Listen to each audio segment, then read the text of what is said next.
Hey everybody, welcome back to the channel. I'm Dominic Cotroneo. Let's talk a little defense today. And this is actually the fourth attempt I've had to sit down and record this video because it's really complex. And I don't want to sit here and spend 15 minutes explaining why DRS likes Brice Turang and why outs above average doesn't, or what's the difference of the two. Let me just try to put this as simply as possible. And then we're just going to watch a lot of great defense from Brice Turang and try to explain why specifically outs above average and fielding run value don't love Brice as much as defensive runs saved does, and even another site like Inside Edge does. So let's start with this. We know about WAR. If you're listening to this channel, if you've listened, you know about WAR, wins above replacement, and that there's two different calculations: Baseball Reference WAR and Fangraphs WAR. Fangraphs has a different weighting into their defense, into their calculation of WAR. By some standards, including mine, I feel that Fangraphs WAR is more all-encompassing of a player because Baseball Reference does not have the same weighting on a player's defensive value. With that being said, the same logic sort of applies for defensive metrics with defensive runs saved and fielding run value. You'll notice I didn't say outs above average because outs above average are on a play-by-play basis, whereas DRS and fielding run value are meant to be all-encompassing. So when I say those two numbers, those two acronyms, think of the differences between BWAR and FWAR. So when we say DRS, the big thing you have to remember is that it is not calculated with StatCast data, and that's not necessarily a bad thing. Fielding Bible has been doing this for years, but then, as all data collectors and statisticians know, there is a human bias involved with that because you are using the human eye to collect data. Then on the flip side, fielding run value, and then later down the road, outs above average, use StatCast data, which in theory is all right, cool, no bias, no human number. Well, let's be honest. Defense needs a little bit of human input into it because think about it. There's an official scorer who is a human inputting whether it is an error or a hit. There is plays that are made that the naked eye says, oh my gosh, what an incredible play. But StatCast turns around and says, no, he should have made that play, which I say hogwash, right? So I'm just going to show you a couple of examples of what I'm talking about there with what you and I both know are incredible plays, but StatCast feels are like, no big deal. The big thing to start with here, as I bring up the screen, this is Brice Turang's outs above average box plot for his ending position. What this means is all of these dots that you see, these squares, are all for where he ended an attempt to make a play. 271 total attempts this season, an 82% success rate, an 82% estimated success rate. If you are above your estimated success rate, that is how you get outs above average. You'll notice he does pretty well straight up and to his left. And when we look into the detail, there's nothing really jumping out at us here. But we can actually go up to these sliders and change the success rate. So let's go ahead and slide this down to, say, 75%. You get a lot less noise here in the data. We see a couple of dots over here to the right of second. Anything that's red means it's above average. So we see a small dot here that's above average, a bigger dot here that's above average. Blue is below average, meaning maybe there's an error there. Maybe there's a misplay or an out that should have been made. When we look back over to the data here on the right side, we see that shaded toward the second base bag, this is where he started the play, he has made 2 outs above average, which I figure is going to be those 2 plays here to the right of second base. Straight up is -1, and I have a feeling that's going to be the error he made in San Diego with the infield in this past week. And overall, that's equaled a +1 outs above average on plays that are harder than 75%. We can lower it even more down to, like, let's say 60, and it goes back to even. Let's go it down to 50 or 45. Yeah, 50. He's almost a +1, even though it says 0. This is almost a +1. So when I see Brice Turang's data, I'm like, he's still getting to a lot of balls.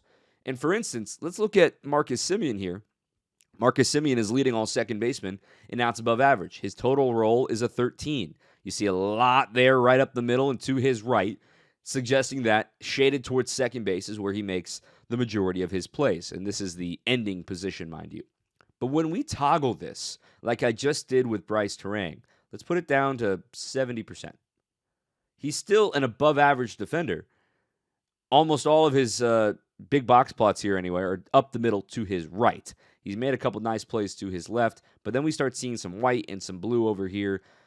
Those become harder plays, obviously. He's had 80 attempts at such plays this season. When we lower it all the way down to 50%, so coin flips, if you will, in StatCast model, he's the same defender as Brice Turang. But at the same time, it's like, well, wait a minute. If you're saying that Brice Turang is getting penalized for his positioning and how great he is at his first step and on his jump, why should he get penalized? He's making more plays than others. A guy that also is penalized in that same regard is Andres Gimenez. Gimenez overall has a +7 outs above average. But you'll notice all 7 of them are considered to his left. But when you look at where he starts, or his ending position, I should say, a lot of them are to his right. So let me lower the success rate again. Let's put it down to 55%. And he is a +2 defender going to his left, even though the box plot says it's right here. This is where the data gets a little cloudy. This is why I've been getting frustrated with trying to make this video. With all that being said, let me just pull up a play that StatCast feels Brice Turang should have made. With that being said, let's watch it together and tell me what you think. Second base, Turang, nice pick, gets up, fires to first, got him. Nice play by Brice Turang to end the inning. StatCast feels that was a 70% out probability. No, I'm sorry, just no. Here's how that is calculated, though. When we look at the moment Turang makes the play, okay, Soto is not running hard out of the box. He knows this is either a base hit and I'm going to be on first, or this is going to get robbed. So at the moment he makes the play, Soto's like what, 10 feet out of the box? Turang gets up. He still has time because Soto wasn't running hard out of the box. Turang doesn't know. He's thinking that Soto is running hard. And then he throws him out at first base with plenty of room to spare. I can go deep into the numbers here, and we use intercept points to decide where the player is and where the runner is, and that is how all of this stuff gets calculated. So the numbers here look like a lot, but this is all what Hawkeye and StatCast are tracking. At the intercept point, as I put it right here, batter distance to first base at intercept point, the moment that the ball went into Brice Turang's glove, he was still 78 feet away from first base, meaning he was 12 feet out of the box, just like our eyes told us he probably was. Then when you look at the intercept ball to first base, how far the fielder had to throw to first, that's 91 feet, which isn't very far for a second baseman. The other thing that hurts this play for Turang is, like we said, Soto not running hard out of the box. So he peaked at about 27 feet per second. Now, Soto's not the fastest guy on the planet, but this is where it becomes a math problem. If Soto is still 78 feet away from first base the moment that you make the catch and you intercept the baseball, so if you do the math, if he's going 27 feet per second at his peak, meaning he's not there yet, 27 feet per second, that means, in theory, it's still going to take him about 2.5 seconds to reach first base, which means Turang, from the moment he intercepted the baseball to get rid of it, has 2.5 seconds to throw a ball 90 feet to get Soto. So you can see why none of this really jumps out as saying, oh, it's not an exemplary play in the eyes of the computer.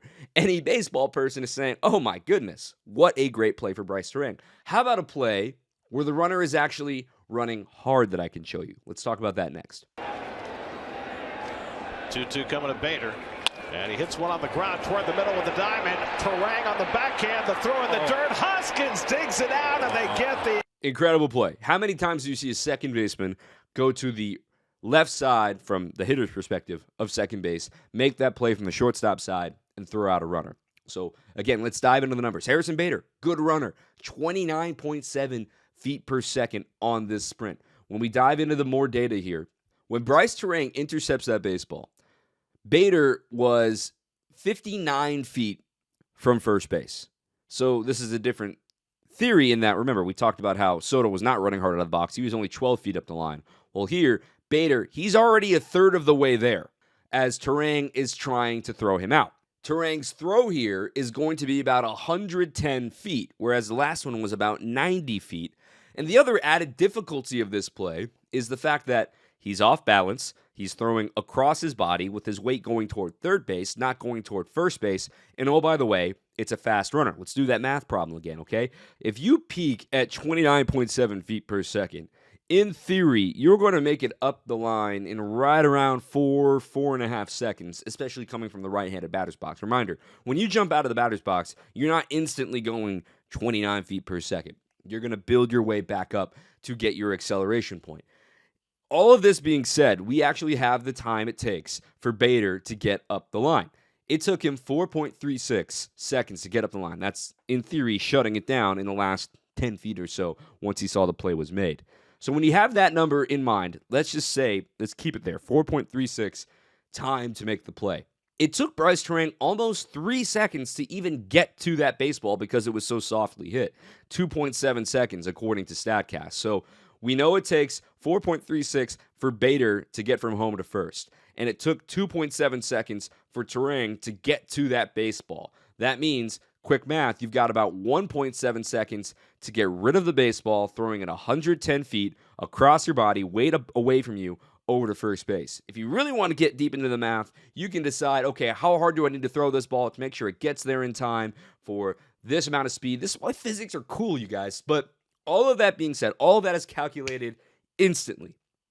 And it tells us that the out probability of that play was 70%. I just disagree. I'm sorry. That's an incredibly difficult play. I would just, in my eyes, my thought is like 50%. But look, StatCast feels this is a play that Brice Turang makes majority of the time, which I think is a compliment, honestly, which is why it may not be considered an quote-unquote outs above average. Fielder positioning has so much to do with this and where you start and where you go. We go back into StatCast here and we look at the summary of the play. You notice that Brice is actually shaded a little bit toward the middle already, and we can actually watch the play here at the start of it. Good break. He's over to the left side. And also, this isn't to say that Willy Adames couldn't have made that play. Nobody's disputing that. But how many second basemen even have a chance to make that play? Because Adames, as you notice, is playing Bader to slightly pull, and Turang is shaded toward the middle. When we look at where Brice Turang was playing to start that play, his start player angle was 9. 0 is straight up the middle second base. So anything, think of it as like a protractor. 0 degrees, if you make a 90-degree line with home plate, 0 degrees is straight away center field. Anything to the right of that is a positive number. Anything to the left of that is a negative number. So he was at 9 degrees from that angle, meaning he's shaded toward the middle. Because normally, Turang will play at the 12 or 13-degree mark, which sounds really complicated. But let me flash this image up here on the screen to help explain how these slices are made on the infield. And furthermore, he was playing a little bit deeper than usual. He was playing at 154 feet. Normally, he averages at about 148 feet. 2 yards doesn't sound like a lot, but in the sake of this play, it certainly was.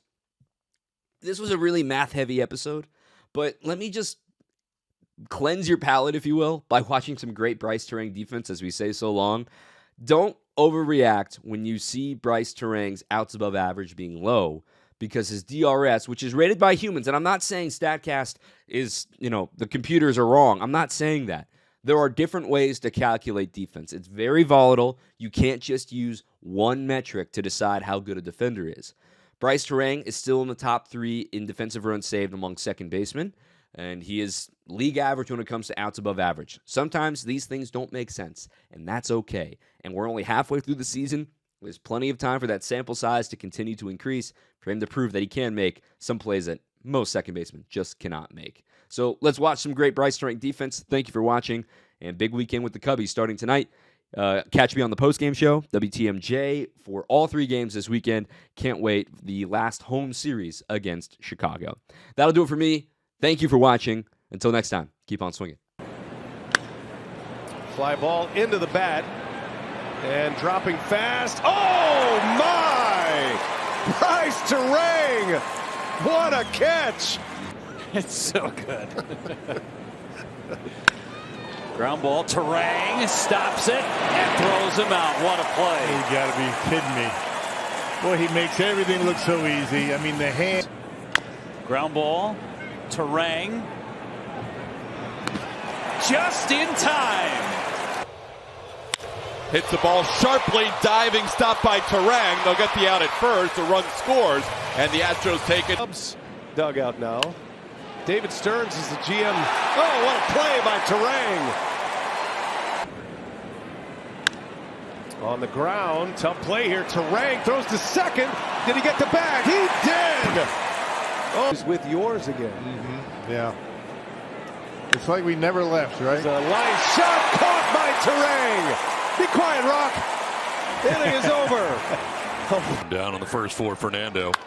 Ground ball right side. Sharply hit. Diving as Turang picks himself up and throws out Fernando. Nice play by Brice Turang. Clinching and postseason clinching appearance for the Brewers. This one, ground ball. Diving stab. Turang gets up and he got him. Continues to dazzle at 6 to allow Langford to get into scoring position. And this one hit towards the middle. Turang knocks it down, throws to first base, and that is in time.